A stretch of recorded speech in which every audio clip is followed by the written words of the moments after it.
Hi hello ನಮಸ್ಕಾರ ಸ್ನೇಹಿತರೆ, ನಾನು ನಿಮ್ಮ ಮೃತ್ಯುಂಜಯ್ ಆ್ಯಂಡ್ ಇವತ್ತಿನ ಒಂದು ವೆರಿ ಫ್ರೆಶ್ ಎಪಿಸೋಡ್ಗೆ ನಿಮ್ಮೆಲ್ಲರಿಗೂ ಸ್ವಾಗತ.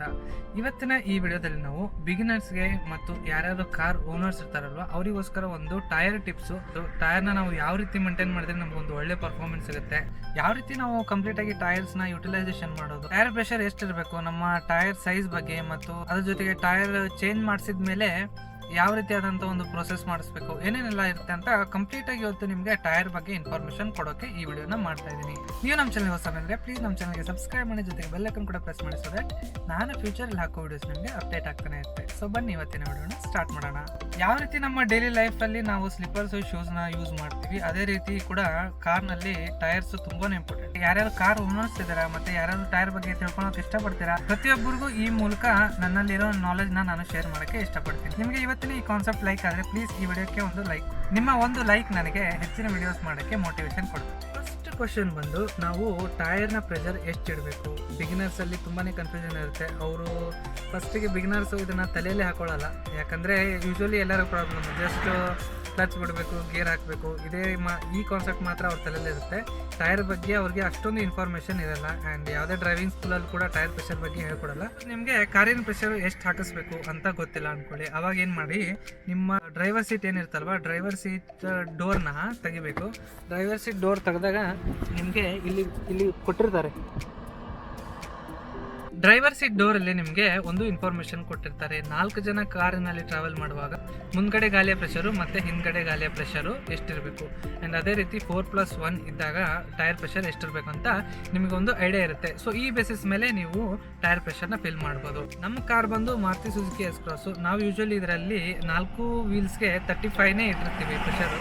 ಪರ್ಸ್ನಲಿ ನಾನು ಯೂಸ್ ಮಾಡಿರ್ಬೇಕಾದ್ರೆ 35 ಪ್ರೆಷರ್ ಸೆಟ್ ಮಾಡಿಸೋದ್ರಿಂದ ಏನಾಗುತ್ತೆ, ನಮಗೆ ಜಾಸ್ತಿ ಬಂಪ್ಸ್ ಕೂಡ ಫೀಲ್ ಆಗಲ್ಲ. ಅದೇ ರೀತಿಯಾಗಿ ನಮಗೆ ಒಂದು ಒಳ್ಳೆ ಓವರ್ ಆಲ್ ರೈಡಿಂಗ್ ಕಂಫರ್ಟ್ ಸಿಗುತ್ತೆ. ನಮ್ಮ ಓಲ್ಡ್ ಗ್ರ್ಯಾಂಡ್ ಐಟಲ್ನಲ್ಲಿ ಕೂಡ ನಾವು 35ನೇ ಹಾಕಿಸಿದ್ವಿ ಪ್ರೆಷರು. ಸೊ ಅದಕ್ಕೋಸ್ಕರ ಅದನ್ನೇ ಕಂಟಿನ್ಯೂ ಮಾಡ್ತಾ ಇದ್ದೀವಿ. ಸಪೋಸ್ ಏನಾದರೂ 4+1 ಟ್ರಾವೆಲ್ ಮಾಡೋ ಸಿಚುವೇಶನ್ ಬಂತಂದರೆ ನಾವು ಫ್ರಂಟು 35, ಬ್ಯಾಕ್ 41 ಇಡ್ತಾ ಇದ್ವಿ. ಯಾಕಂದರೆ ಕಂಪ್ನಿ ಕ್ಲೇಮ್ ಮಾಡಿರೋ ಪ್ರಕಾರ, ಇಲ್ಲಿ ಇನ್ಸ್ಟ್ರಕ್ಷನ್ ಕೊಟ್ಟಿರೋ ಪ್ರಕಾರ 5 ಮೆಂಬರ್ಸ್ ಟ್ರಾವೆಲ್ ಮಾಡಬೇಕಾದ್ರೆ 41 ಇಡಬೇಕಾಗುತ್ತೆ. Usually most of the time 4 ಜನನೇ ಟ್ರಾವೆಲ್ ಮಾಡೋದು. ಸೊ ಅದಕ್ಕೋಸ್ಕರ ನಾವು ಫ್ರಂಟ್ ಮತ್ತು ರಿಯರ್ ಟೈರ್ ಪ್ರೆಷರ್ನ 35ನೇ ಇಡ್ತೀವಿ. ಸೊ ನಾವು ಟೈರ್ ಪ್ರೆಷರ್ ಬಗ್ಗೆ ಫಸ್ಟ್ ಡಿಸ್ಕಷನ್ ಮಾಡಿದ್ವಿ. ಇನ್ನು ಬ್ಲೋ ಎಲ್ಲಿ ಹಾಕಿಸ್ಬೇಕು ಅಂತ ಎಲ್ಲರಿಗೂ ಒಂದೊಂದು ಕ್ವಶನ್ ಇರುತ್ತೆ. ಕೆಲವೊಬ್ರು ಏನು ಮಾಡ್ತಾರೆ, ರೋಡ್ ಸೈಡಲ್ಲಿರೋ ಪಂಕ್ಚರ್ ಶಾಪು ಅಥವಾ ಆ ರೀತಿ ಮ್ಯಾನ್ಯಲ್ ಗೇಜ್ ಏನಿರುತ್ತಲ್ವ, ಮ್ಯಾನ್ಯಲ್ ಗೇಜಲ್ಲಿ ಹಾಕಿಸ್ತಾರೆ.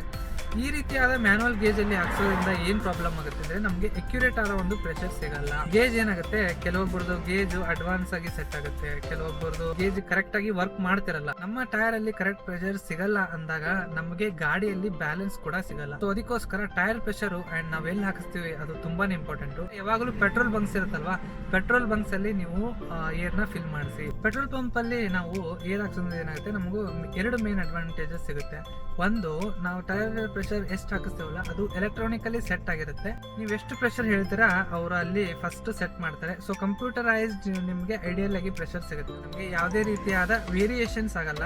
4 ಗಾಲಿಯಲ್ಲಿ ನಾವು ಎಷ್ಟು ಹೇಳ್ತೀವಿ ಅಷ್ಟು ಅಕ್ಯುರೇಟ್ ಆಗಿ ನಮಗೆ ಪ್ರೆಷರ್ ಸಿಗುತ್ತೆ.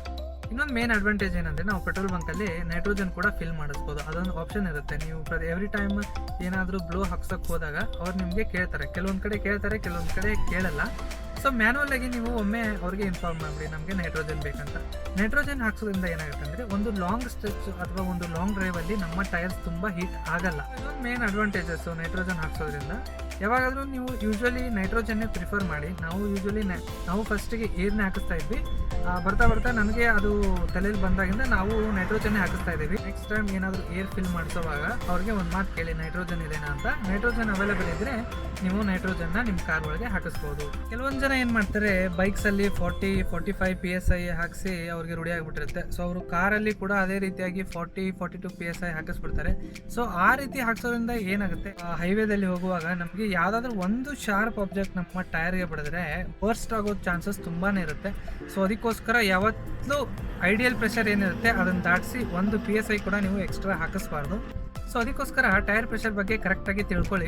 ಅಂಡ್ ನಿಮಗೆ ಗೊತ್ತಾಗಿಲ್ಲ ಅಂದ್ರೆ ಮ್ಯಾನುವಲ್ ಅಲ್ಲಿ ಕೊಟ್ಟಿರ್ತಾರೆ, ಅದನ್ನ ಒಮ್ಮೆ ಕರೆಕ್ಟ್ ಆಗಿ ರೆಫರ್ ಮಾಡಿ. ಟೈರ್ ಪ್ರೆಷರ್ ಕರೆಕ್ಟ್ ಇದ್ರೆ ಎರಡು ಮೇನ್ ಅಡ್ವಾಂಟೇಜಸ್ ಇದೆ. ಫಸ್ಟ್ ಒನ್ ಬಂದು ನಮ್ಮ ಮೈಲೇಜ್ ತುಂಬಾನೇ ಇಂಪ್ರೂವ್ ಆಗುತ್ತೆ. ಪ್ರೆಷರ್ ಕಡಿಮೆ ಆದ್ರೆ ಏನಾಗುತ್ತೆ, ನಾವು ಸ್ವಲ್ಪ ಆಕ್ಸಿಲೇಟರ್ ಜಾಸ್ತಿ ಕೊಡಬೇಕಾಗುತ್ತೆ. ಈ ರೀತಿ ಮಾಡೋದ್ರಿಂದ ಏನಾಗುತ್ತೆ, ನಮ್ಮ ಗಾಡಿಯ ಮೈಲೇಜ್ ಡ್ರಾಪ್ ಆಗುತ್ತೆ.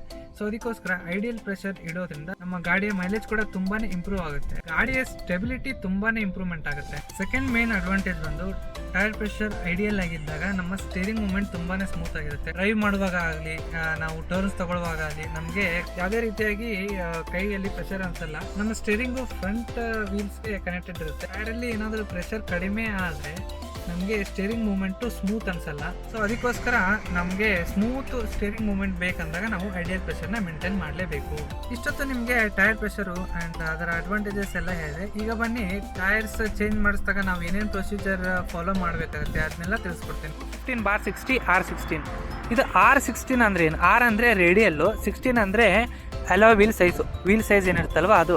215 ಅಂದರೆ ಇದು ಎಷ್ಟು ಸೆಕ್ಷನ್ ಇದೆ, 60 ಅನ್ನೋದು ಒಂದು ಓವರಾಲ್ ಪರ್ಸೆಂಟೇಜು. ಸೊ ಇದನ್ನು ನಾವು ಈ ರೀತಿಯಾಗಿ ಓದ್ತೀವಿ, 215/60 R16 ಅಂತ. ನೋಡ್ತಾ ಇದ್ದೀರಲ್ವಾ, 215/60 R16 ಇಲ್ಲಿದೆ ನೋಡಿ, 215/60 R16. ಕೆಲವೊಂದು ಜನ ಏನು ಮಾಡ್ತಾರೆ, ಈ ರೀತಿ ನೋಡಿ, ಇಲ್ಲಿ ಸಣ್ಣ ಹರಳಿದೆ, ಈ ರೀತಿ ಹಳ್ಳಕ್ಕಿಂತ ಒಂದು ದೊಡ್ಡ ಇರುತ್ತೆ, ಈ ಸ್ವಲ್ಪ ದೊಡ್ಡ ಸೈಜ್ ಹರಳೆಲ್ಲ ಸಿಗ್ತಿರುತ್ತೆ. ಏನು ಮಾಡ್ತಾರೆ, ಕೆಲವೊಬ್ಬರು ನೆಗ್ಲೆಕ್ಟ್ ಮಾಡಿಬಿಡ್ತಾರೆ. ಈ ರೀತಿ ನೆಗ್ಲೆಕ್ಟ್ ಮಾಡೋದ್ರಿಂದ ಏನಾಗುತ್ತೆ, ಅದು ಪ್ರೆಷರ್ಗೆ ಇನ್ನೂ ಒಳಗಡೆ ಹೋಗಿ ನಮಗೆ ಟೈರ್ಸಲ್ಲಿ ಒಂದು ಹೋಲ್ ಆಗೋ ಚಾನ್ಸಸ್ ಇರುತ್ತೆ. ಟೈರಲ್ಲಿ ಏನಾದರೂ ಹಳ್ಳು ಸಿಕ್ಕೊಂಡ್ರೆ ಅದು ಟಕ್ ಟಕ್ ಅಂತ ಸೌಂಡ್ ಮಾಡ್ತಾ ಇರುತ್ತೆ. ನೀವು ಕರೆಕ್ಟಾಗಿ ಅಬ್ಸರ್ವ್ ಮಾಡಿದ್ರೆ ಆ ಸೌಂಡ್ ಕೇಳುತ್ತೆ ನಿಮಗೆ. ಸೊ ಫಸ್ಟು ಆ ರೀತಿ ಹಳ್ಳು ಸಿಕ್ಕೊಂಡಿದ್ದನ್ನ ನೀವು ತೆಗೀರಿ. ಈ ರೀತಿ ಮಾಡೋದ್ರಿಂದ ನಿಮ್ಮ ಟೈರ್ ಲೈಫ್ ತುಂಬಾ ಎಕ್ಸ್ಟೆಂಡ್ ಆಗುತ್ತೆ. ಯಾವುದೇ ರೀತಿಯಾಗಿ ಹೋಲ್ಸ್ ಆಗೋ ಚಾನ್ಸಸ್ ಕೂಡ ತುಂಬಾ ಕಡಿಮೆ ಆಗುತ್ತೆ. ಪ್ರತಿಯೊಂದು ಟೈರಲ್ಲೂ ನಿಮಗೆ ಈ ರೀತಿಯಾದ ನಂಬರ್ ಬರ್ತಿರ್ತಾರೆ, 4520 ಅಂತ ಇರುತ್ತೆ. ಸೊ ಈ ನಂಬರ್ ಒಂದು ಯೂನಿಕ್ ನಂಬರ್ ಇರುತ್ತೆ ಪ್ರತಿಯೊಂದು ಈ ಟೈರ್ಗೆ. ಇಲ್ಲಿ ನೋಡ್ತಿರ್ಬೋದು ನೀವು, 45 ಮತ್ತು 20 ಇದೆ. ಇದು 45 ಅನ್ನೋದು ಯಾವ ವೀಕಲ್ಲಿ ಮ್ಯಾನುಫ್ಯಾಕ್ಚರ್ ಆಗಿದೆ ಅಂತ ಅರ್ಥ. ಇದು ಲಾಸ್ಟ್ ಏನಿರುತ್ತಲ್ಲ 20, ಇದು 20 ಅನ್ನೋದು ಯಾವ ಇಯರಲ್ಲಿ ಮ್ಯಾನುಫ್ಯಾಕ್ಚರ್ ಆಗಿದೆ ಅಂತ. 45-20 ಅಂದರೆ 45th week of the year. And ಯಾವ ಇಯರಲ್ಲಿ 20th ಅಂದರೆ 2020. ಈ ಪರ್ಟಿಕ್ಯುಲರ್ ಟೈರು 2020ಯ 45th ವೀಕಲ್ಲಿ ಮ್ಯಾನುಫ್ಯಾಕ್ಚರ್ ಆಗಿದೆ ಅಂತ ಅರ್ಥ. ಈ ರೀತಿಯಾಗಿ ನಾವು ಟೈರ್ ಎಷ್ಟು ಓಲ್ಡು, ಯಾವಾಗ ಮ್ಯಾನುಫ್ಯಾಕ್ಚರ್ ಆಗಿದೆ ಅಂತ ತಿಳ್ಕೊಬೋದು. ಫ್ರೆಂಡ್ಸ್ ನೋಡಿದ್ರಲ್ವಾ ಯಾವ ರೀತಿಯಾಗಿ ನಾವು ಟೈರ್ ಮ್ಯಾನುಫ್ಯಾಕ್ಚರ್ ಬಗ್ಗೆ ತಿಳ್ಕೊಬೋದು ಅಂತ. ಆ್ಯಂಡ್ ಎರಡು ಟೈರ್ ಚೇಂಜ್ ಮಾಡಿಸ್ತಾರೆ, ವೀಲ್ ಬ್ಯಾಲೆನ್ಸಿಂಗು ಮತ್ತು ವೀಲ್ ಅಲೈನ್ಮೆಂಟ್ ಮಾಡಿಸ್ಬೇಕಾಗುತ್ತೆ. ಸೊ ಬನ್ನಿ ಫ್ರೆಂಡ್ಸ್, ಈಗ ಜಸ್ಟ್ ಬ್ರೀಫಾಗಿ ಹೇಳ್ತೀನಿ, ಇದ್ರ ಬಗ್ಗೆ ಒಂದು ಕಂಪ್ಲೀಟ್ ಆಗಿ ವಿಡಿಯೋ ಮಾಡಿ ತೋರಿಸ್ತೀನಿ ನಿಮಗೆ next time, wheel balance wheel alignment ಬಗ್ಗೆ. ಸೊ ಈಗ ಬೇಸಿಕ್ಕಾಗಿ ಹಂಗೆ ಹೇಳ್ತೀನಿ ನಾವು ಯಾವಾಗ ವೀಲ್ ಬ್ಯಾಲೆನ್ಸಿಂಗು ಅಲೈನ್ಮೆಂಟ್ ಮಾಡಿಸ್ಬೇಕಂತ. ವೀಲ್ ಅಲೈನ್ಮೆಂಟ್ ಮಾಡಿಸೋದ್ರಿಂದ ಏನಾಗುತ್ತೆ, ನಮ್ಮ 4 ವೀಲ್ಸು ಒಂದೇ ಸಮವಾಗಿ ಪರ್ಫಾರ್ಮೆನ್ಸ್ ಮಾಡುತ್ತೆ. ಯಾವುದೇ ರೀತಿಯಾಗಿ ಒನ್ ಸೈಡ್ ಅಲ್ಲಿ ಟೈರ್ ಫೇಡ್ ಆಗೋದು ತುಂಬಾನೇ ಕಡಿಮೆ ಆಗುತ್ತೆ. ವೀಲ್ ಅಲೈನ್ಮೆಂಟ್ ಮಾಡಿಸಿಲ್ಲ ಅಂದ್ರೆ ನಮ್ಮ ಗಾಡಿಯ ಟೈರ್ಸ್ ಚೆನ್ನಾಗಿ ಪರ್ಫಾರ್ಮ್ ಮಾಡಲ್ಲ. ಒಂದ್ ಸೈಡ್ ಜಾಸ್ತಿ ಸವಿಯುತ್ತೆ, ಒಂದ್ ಸೈಡ್ ಕಡಿಮೆ ಸವಿಯುತ್ತೆ. ಸೊ ಅದಕ್ಕೋಸ್ಕರ ವೀಲ್ ಅಲೈನ್ಮೆಂಟ್ ಒಂದು ತುಂಬಾನೇ ಇಂಪಾರ್ಟೆಂಟ್ ಪ್ರೋಸೆಸ್. ಪ್ರತಿಯೊಂದು ಸಾರಿನೂ ನಾವು ವೀಲ್ ಚೇಂಜ್ ಮಾಡಿದಾಗ ವೀಲ್ ಅಲೈನ್ಮೆಂಟ್ ಮಾಡಿಸ್ಬೇಕು. ಅಂಡ್ ರೆಗ್ಯುಲರ್ ಇಂಟರ್ವಲ್ಸ್ ಅಲ್ಲಿ ಕೂಡ ನಾವು ವೀಲ್ ಅಲೈನ್ಮೆಂಟ್ ನ ಮಾಡಿಸ್ಬೇಕಾಗುತ್ತೆ. ಅದೇ ರೀತಿ ವೀಲ್ ಬ್ಯಾಲೆನ್ಸಿಂಗ್ ತುಂಬಾನೇ ಇಂಪಾರ್ಟೆಂಟ್. ನಿಮ್ಗೆ ತೋರಿಸ್ತೀನಿ ವೀಲ್ ಬ್ಯಾಲೆನ್ಸಿಂಗ್ ಅಂದ್ರೆ ಯಾವ ರೀತಿ ಮಾಡ್ತಾರೆ ಅಂತ. ಓಕೆ ಫ್ರೆಂಡ್, ನೋಡ್ತಾ ಇದ್ದೀರಲ್ವಾ, ಇಲ್ಲಿ ಒಂದು ವೇಟ್ ಸೆಟ್ ಇದ್ದಾರೆ, ಅದು ಗ್ರಾಮ್ಸ್ ಅಂತ ಇರುತ್ತೆ ಅದರಲ್ಲಿ. ಇಲ್ಲಿ ನೋಡಿ, ಇದೇ ಬ್ಯಾಲೆನ್ಸಿಂಗ್ ವೇಟ್ಸ್. ಇದು ಪ್ರತಿಯೊಂದು ಸೈಡ್ ವೀಲ್ಗೂ ಡಿಫ್ರೆಂಟ್ ವೇಟ್ ಅಲೋಕೇಶನ್ ಆಗಿರುತ್ತೆ. ಅವರು ಮಷೀನಲ್ಲಿ ಚೆಕ್ ಮಾಡ್ತಾರೆ. ಮಷೀನಲ್ಲಿ ಚೆಕ್ ಮಾಡಿ ಎಷ್ಟು ವೇಟ್ ನೆಸೆಸರಿ ಇದೆ ಅಲ್ವಾ, ಅಷ್ಟು ವೇಟ್ಸ್ನ ಇಲ್ಲಿ ಅಲೈನ್ಮೆಂಟ್ ಮಾಡ್ತಾರೆ. ನೀವು ನೋಡ್ತಿರ್ಬೋದು, ಈ ವೀಲಲ್ಲಿ ತುಂಬಾ ಇದೆ ವೇಟ್ಸು. ಸೊ ಈ ರೀತಿಯಾಗಿ ಬ್ಯಾಲೆನ್ಸ್ ಮಾಡಿದ್ದಾರೆ. ನೋಡಿದ್ರೆ ಅಲ್ವಾ ಫ್ರೆಂಡ್ಸ್, ವೀಲ್ ಬ್ಯಾಲೆನ್ಸಿಂಗ್ ಯಾವ ರೀತಿ ಮಾಡಿದ್ರು ಅಂತ. ಪರ್ಟಿಕ್ಯುಲರ್ ಒಂದು ಮಷೀನಲ್ಲಿ ಹಾಕಿ ಅವರು ಅಡ್ಜಸ್ಟ್ ಮಾಡ್ತಾರೆ ವೀಲ್ ಬ್ಯಾಲೆನ್ಸಿಂಗ್ ಎಷ್ಟು ಹಾಕ್ಬೇಕಂತ. ಸಪೋಸ್ ಏನಾದರೂ ವೇಟ್ಸ್ ನ ರಿಕ್ವೈರ್ಮೆಂಟ್ ಇದ್ರೆ ಪ್ರತಿ ಇಷ್ಟು ವೇಟ್ ಗೆ ಒಂದು ಪ್ರೈಸ್ ಸೆಟ್ ಮಾಡುತ್ತೆ. ಆ ರೀತಿಯಾಗಿ ಅವರು ಬ್ಯಾಲೆನ್ಸ್ ಆಗೋ ಮಟ್ಟ ವೇಟ್ಸ್ ನ ಒಂದು ವೀಲ್ ಗೆ ಸೆಟ್ ಮಾಡ್ತಾರೆ. ವೀಲ್ ಬ್ಯಾಲೆನ್ಸಿಂಗ್ ಮಾಡಿಸೋದು ಕೂಡ ಒಂದು ತುಂಬಾನೇ ಇಂಪಾರ್ಟೆಂಟ್ ಸ್ಟೆಪ್. ವೀಲ್ ಅಲೈನ್ಮೆಂಟ್ ಮತ್ತು ಬ್ಯಾಲೆನ್ಸಿಂಗ್ ಬಗ್ಗೆ ಒಂದು ಸಪರೇಟ್ ಆಗಿ ವಿಡಿಯೋ ಮಾಡ್ತೀನಿ, ಪೂರ್ತಿ ಕಂಪ್ಲೀಟ್ ಆಗಿ ತಿಳಿಸ್ಕೊಡ್ತೀನಿ ಯಾವ್ದಾವ್ದು ರೀತಿಯಾಗಿ ಏನೇನು ಇಂಪಾರ್ಟೆಂಟ್ ಪ್ರೊಸೀಜರ್ ಫಾಲೋ ಮಾಡ್ಬೇಕಂತ. ಸೊ ಬನ್ನಿ, ಈಗ ನೆಕ್ಸ್ಟ್ ಒಂದೆರಡು ಕ್ವಶನ್ ಹಾಕಿದ್ರು ನನ್ನ ಸಬ್ಸ್ಕ್ರೈಬರ್ಸ್. ಸೊ ಅದಕ್ಕೋಸ್ಕರ ಅವರು ಕ್ವರಿನ ಇದರಲ್ಲಿ ಆನ್ಸರ್ ಮಾಡೋಕ್ಕೆ ಇಷ್ಟಪಡ್ತೀನಿ. ಫಸ್ಟ್ ಕ್ವಶನ್ ಬಂದು ಒಬ್ರು ಕಮೆಂಟ್ ಹಾಕಿದ್ರು, ಅವ್ರದ್ದೇನೋ ಬ್ಯಾಕ್ ಸೈಡ್ ಒಂದು ವೀಲ್ ಏನೋ ಪ್ರಾಬ್ಲಮ್ ಆಗಿತ್ತಂತೆ. ಸೊ ಅದಕ್ಕೋಸ್ಕರ ಅವರು ಚೇಂಜ್ ಮಾಡಿಸಿದ್ದೀನಿ ವೀಲ್ ಅಲೈನ್ಮೆಂಟ್ ಮಾಡಿಸ್ಬೇಕಾ ಅಂತ ಕೇಳಿದ್ರು. ಸೊ ಫಸ್ಟ್ ಸ್ಟೆಪ್ಪು, ಯಾರೇ ನೀವು ವೀಲ್ ಚೇಂಜ್ ಮಾಡಿಸಿ ಒಂದು ಸೈಡ್ ವೀಲ್ನ ಯಾವತ್ತೂ ಚೇಂಜ್ ಮಾಡ್ಲಿಕ್ಕೆ ಹೋಗಬೇಡಿ, ನಿಮಗೆ ಗಾಡಿ ಡಿಸ್ಬ್ಯಾಲೆನ್ಸ್ ಆಗಿಬಿಡುತ್ತೆ.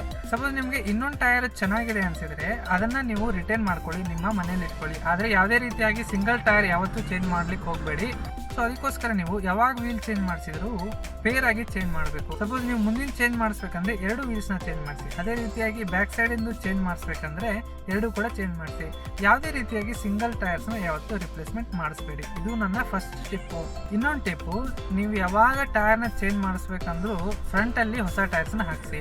ಸಪೋಸ್ ನಿಮ್ಮ ಬ್ಯಾಕ್ ಟೈರ್ಸ್ ಏನಾದರೂ ಡ್ಯಾಮೇಜ್ ಆಗಿದ್ರೆ ಅಥವಾ ಸವದಿದ್ರೆ ನೀವೇನು ಮಾಡಿ, ಫ್ರಂಟ್ ಟೈರ್ ತೆಗೆದು ಬ್ಯಾಕ್ ಸೈಡಲ್ಲಿ ಹಾಕಿ ಮತ್ತು ಅದೇ ರೀತಿಯಾಗಿ ನೀವು ಹೊಸ ಟೈರ್ಸ್ನ ಫ್ರಂಟ್ ಸೈಡಲ್ಲಿ ಹಾಕಿ. ಯಾಕಂದರೆ ನಮ್ಮ ಬ್ರೇಕಿಂಗ್ ಪವರ್ ಎಲ್ಲನೂ ಕೂಡ ನಮ್ಮ ಫ್ರಂಟ್ ಟೈರಲ್ಲಿ ಇರುತ್ತೆ. ಸೊ ಫ್ರಂಟ್ ಟೈರ್ ಗ್ರಿಪ್ಪು ತುಂಬಾ ಇಂಪಾರ್ಟೆಂಟು. ನೋಡ್ದಲ್ವ ಫ್ರೆಂಡ್ಸ್, ಇವತ್ತಿನ ವಿಡಿಯೋದಲ್ಲಿ ನಿಮಗೆ ಟೈರ್ ಮೇಂಟೆನೆನ್ಸು ಮತ್ತು ಟಿಪ್ಸು ಯಾವ ರೀತಿಯಾಗಿ ನಾವು ಟೈರ್ ಪರ್ಫಾರ್ಮೆನ್ಸ್ನ ಇಂಪ್ರೂವ್ ಮಾಡ್ಬೋದು, ಟೈರ್ ಲೈಫ್ನ ಜಾಸ್ತಿ ಮಾಡ್ಬೋದು ಅಂತ ನಿಮಗೆಲ್ಲರಿಗೂ ತಿಳಿಸ್ಕೊಟ್ಟಿದ್ದೀನಿ. ಇವತ್ತಿನ ಈ ವಿಡಿಯೋ ನಿಮಗೆ ಹೆಲ್ಪ್ಫುಲ್ ಅನಿಸಿದರೆ ಪ್ಲೀಸ್ ಈ ವಿಡಿಯೋಕ್ಕೆ ಒಂದು ಲೈಕ್ ಮಾಡಿ. ಇದೇ ರೀತಿ ಇಂಟ್ರೆಸ್ಟಿಂಗ್ ಕಂಟೆಂಟ್ಗಾಗಿ ನಮ್ಮ ಚಾನಲ್ಗೆ ಸಬ್ಸ್ಕ್ರೈಬ್ ಮಾಡಿ. So thank you so much guys ಈ ವಿಡಿಯೋ ನೋಡೋದಕ್ಕೆ. ಮತ್ತೆ ಒಂದು ಹೊಸ ವಿಡಿಯೋದಲ್ಲಿ ನಿಮ್ಮೆಲ್ಲ ಜೊತೆ ಸಿಗ್ತೀನಿ. ತುಂಬ ಧನ್ಯವಾದಗಳು.